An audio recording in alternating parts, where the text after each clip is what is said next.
कि भगवान ने कहा मैया तो पकवान काई के ताई बना रही है। मैया बोले कि लाला हम इंद्र देवता की पूजा क्यों करें, और इंद्र देवता की पूजा क्यों करेंगे तो वह के बाद वो जल बरसाएगो, जल वृष्टि होगी तो घास होवेगी, घास होवेगी तो तेरी प्यारी गैया मैया घास खावेगी, और घास खावेगी तो मोटी होवेगी, और मोटी होवेगी तो मनन से दूध देगी। अच्छा फिर बोले फिर का, फिर तो ये माखन खाने का शौक है ना, तोला ने माखन निकालूंगी ताजो ताजो, वह के बाद तो ये घी दूंगी और घी बेचूंगी तो मैं ताकत आएगी। और मैया अगर ना करे या की पूजा तो मैया बोली लाला या की पूजा ना करेगो ना तो कौन की करेगो। ठाकुर जी बोले अब की बार मेरे बाबा की, मेरे गिरिराज बाबा की पूजा करो। बोले तो बहुत मूड खाता है जो अपने बाबा के पास से। ठाकुर जी पहुंचे बाबा के पास, बाबा बाबा ये इंद्र देवता कौन सी बला है। बोले क्यों, बोले मैया कह रही है कि वहां के ताई पकवान बन रहे हैं। बोले हाँ हमारे ब्रजवासियों का देवता है वो, और हम जब उसकी पूजा करते हैं तभी वो जल बरसाता वरना नहीं बरसाता। अब ठाकुर जी छोटे से तो हैं, तू टेढ़ा तेरी टेढ़ी रे नजरिया। अब महाराज वो भी टेढ़ा, उसकी बातें भी टेढ़ी, उसका चलना भी टेढ़ा। बोले नंद बाबा इस बार ऐसा करता है, कुछ लोग पूजा करेंगे कुछ नहीं करेंगे, और जो पूजा करेगा उसी के खेत में जल बरसेगा, और जो नहीं करेगा उसके खेत में। बाबा बोला दारी के, अरे कन्हैया तू नेक सो छोरा है, तो ये बता तेरी बुद्धि कहाँ से इतनी चले। अरे भैया इंद्र देवता तो सबको ही जल देगो तो कोई ऐसे थोड़ी ना देगो घर घर में जा करके। तो बोले मैं वही तो कह रहा हूं कि इस बार इसकी पूजा छोड़कर अपन चलते हैं गिरिराज बाबा की पूजा कर। मेरो पक्को देवता है गिरिराज बाबा, तो ये दर्शन भी देगो।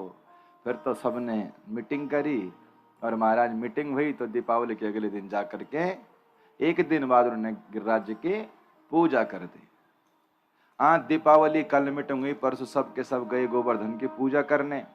गोवर्धन की पूजा करके लौटे, और जब लौटे तो महाराज पता चला कि इंद्र देवता की तो पूजा बंद हो गई। इंद्र देवता ने पूछा भैया क्या बात है, मेरी पूजा बंद कैसे करवा दी। एक बोला भैया तुम्हारा पत्ता साहब अब तो वहां गिरिराज बाबा की पूजा होने लग गई, बोलना पड़ेगा, अब तो गिरिराज जी की पूजा होने लग गई। फिर तो इंद्र देवता ने मेघमंडल बुलाए और पूरा वृंदावन को डुबो दिया, पूरा ब्रजमंडल डुबो दिया। सब के सब ब्रजवासी गए, कन्हैया ने सबकी रक्षा करी। और जैसे कुकुरमुत्ता का छोटे बच्चे उठाते हैं ना, गांव में होता ना छतरी से को नहीं होती कुकुरमुत्ता कहते उसको, ऐसे ही भगवान ने कुकुरमुत्ता की तरह गोवर्धन पर्वत को उठाया। आओ ब्रजवासी सब इसके नीचे। ब्रजवासी बोले वारे कन्हैया तेरो देवता तो बड़ो अच्छा है भैया। भगवान ने ब्रजवासियों के प्राणों की रक्षा करी। इंद्र देवता को पता चला तो महाराज उसने जल वृष्टि करवाई, पूरा जल खत्म करवा दिया। लास्ट में बोला देख कर आओ ब्रजमंडल के क्या हाल है। देखो तो महाराज ब्रजमंडल में तो धूप खिल रही है। एक गैया कह रहा सरकार गजब हो गया। बोला क्या हुआ, बोले ब्रजमंडल को तो फर्क ही नहीं पड़ा पूरा पानी का। बोले कहाँ चले गया, बोले वो तो अगस्त ऋषि घटक गए, बोलना पड़ेगा।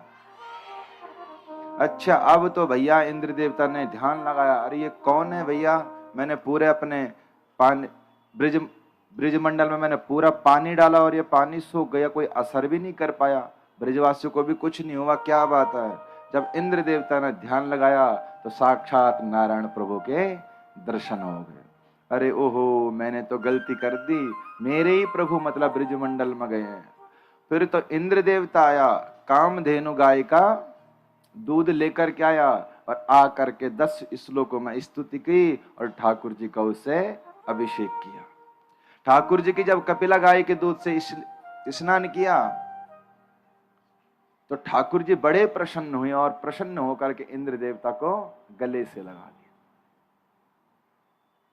अब आप बोलोगे कि इंद्र देवता ने पूरा वहां बहने की सोचे पूरा पानी डाला, ठाकुर जी ने गले से लगाया। बोले ठाकुर जी ने इसलिए गले से लगाया कि किया तो इसने गलत था, ये चाहता था सब ब्रजवासी मर जाए, वृंदावन डूब जाए। लेकिन ठाकुर जी का प्रेम देखो, कहते हैं भले भला बुरा जैसे भी था, जैसे भी सोच रहा था, कम से कम 7 दिन इसने मेरे ब्रजवासी मेरे साथ तो रखे।